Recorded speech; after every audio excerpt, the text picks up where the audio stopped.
baguette vient de me coûter 29 centimes d'euros. C'est une provocation de plus de Michel-Édouard Leclerc. C'est pas forcément une bonne nouvelle pour les consommateurs. Parce que ça veut dire que quand ils payent la baguette 60 ou 70 centimes d'habitude, Michel-Édouard Leclerc se fait des marges très confortables. Il se graisse les pattes sur le dos des consommateurs. Et puis c'est une mauvaise nouvelle pour la valeur des produits, la reconnaissance du travail. D'où vient la farine? Elle est française? Qui a-t-il écrasé pour pratiquer des prix comme ça? Voler aux pauvres pour donner aux pauvres, c'est presque le slogan de Leclerc actuellement avec sa baguette à 29 centimes. Moi, mon boulot, c'est pas de m'occuper de lui ou de ses clients, c'est de m'occuper des 18 millions de clients qu'il y a dans les centres Leclerc. Tous ces gens qui nous donnent des conseils, ils oublient que 18 millions de Français viennent faire leurs courses au principal chez Leclerc. C'est ça ma responsabilité. Et ces 18 millions de Français, en général, ils ont un revenu médian qui est de l'ordre de 1 850 à 2 000 euros. Et là-dedans, dans ces 18 millions de clients à qui il faut fournir de la nourriture saine et pas trop chère, il y a en plus, chez nous, chez Leclerc, chez aussi Intermarché, Aldi et Lidl, nous avons ces 8 millions à 9 millions de Français que le Secours populaire qualifie de revenus indécents ou insuffisants.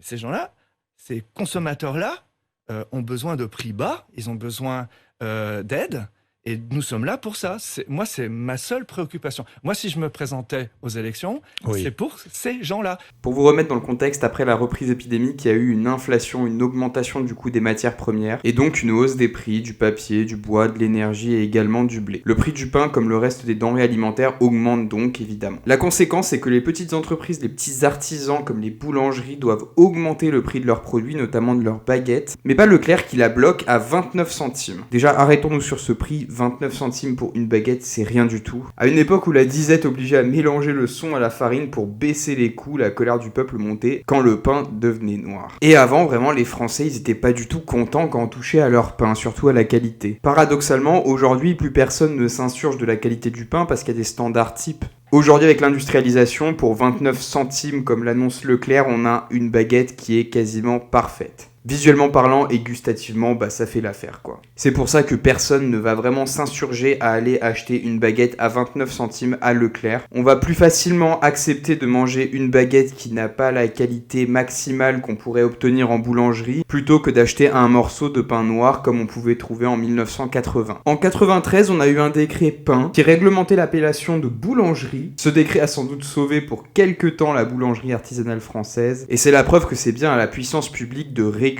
ce marché. Le Covid et l'inflation s'est plus avéré comme une opportunité pour Michel-Édouard Leclerc, qui peut légitimement installer sa propagande de petit père des pauvres en utilisant cette inflation de 5% sur les denrées alimentaires et de 7% sur les denrées non alimentaires pour asseoir justement cette image de petit père des pauvres. On en vend des millions des baguettes premier prix, des baguettes blanches. On en vend des millions.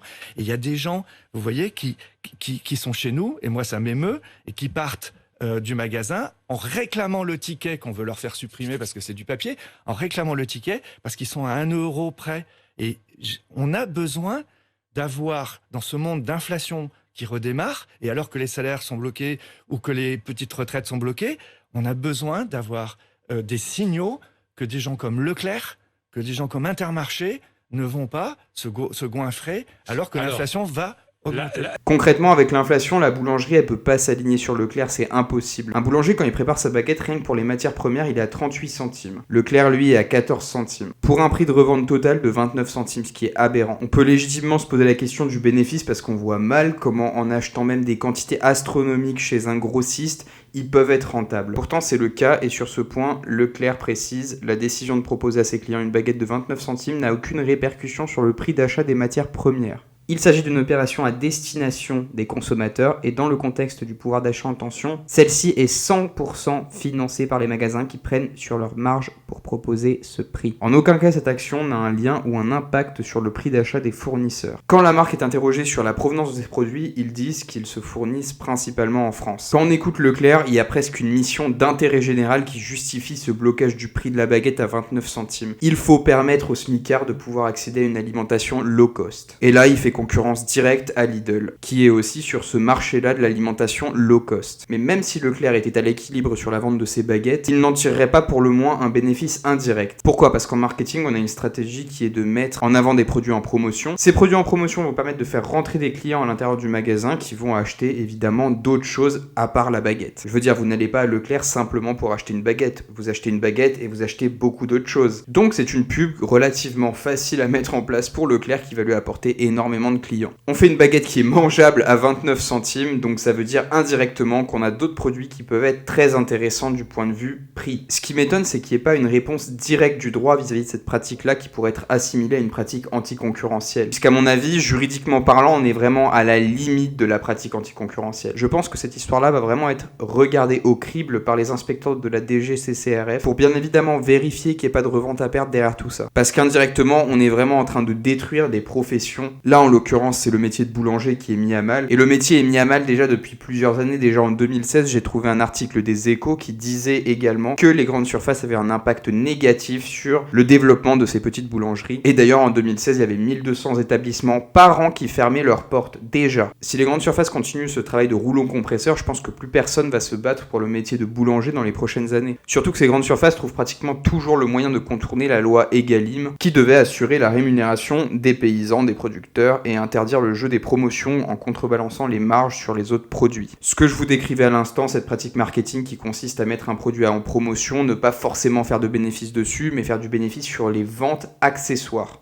Tout ça, ça peut paraître dérisoire pour ceux qui comptent chaque euro et pour qui la baguette du supermarché, c'est juste du pain bon marché que tu peux trouver partout. Mais au final, ce que ces gens ne pensent pas, c'est que eux-mêmes ils payent en fait les emplois qu'ils détruisent. Puisque tous ces boulangers-là qui vont devoir mettre la clé sous la porte, ils vont être au chômage. Et donc c'est les cotisations sociales qui vont les remettre à flot. Cotisations sociales qui bien évidemment vont être calculées sur leur salaire. Cette histoire, ça me fait vraiment penser au greenwashing. En fait, on prend vraiment une cause noble qui est le fait de donner une alimentation accessible à tous pour au final faire du bénéfice indirectement. Faut pas s'y tromper, la baguette à 29 centimes, ça rapporte énormément. Et voilà les entrepreneurs, c'est déjà la fin de cette vidéo, j'espère qu'elle vous aura plu. C'est pas forcément le style de vidéo que j'aimerais mettre sur la chaîne, moi j'aimerais vraiment mettre en place des stratégies pour vous aider à développer votre business. J'ai plein d'idées de logiciels que je vais pouvoir vous présenter pour justement donner une bouffée d'air frais à vos stratégies marketing. Si le concept vous plaît, n'hésitez pas à vous abonner à la chaîne et à lâcher un gros pouce bleu, ça m'aide à croître et ça me permet évidemment d'aider le maximum de personnes. Sur ce, moi je vous dis à la prochaine vidéo, ciao ciao.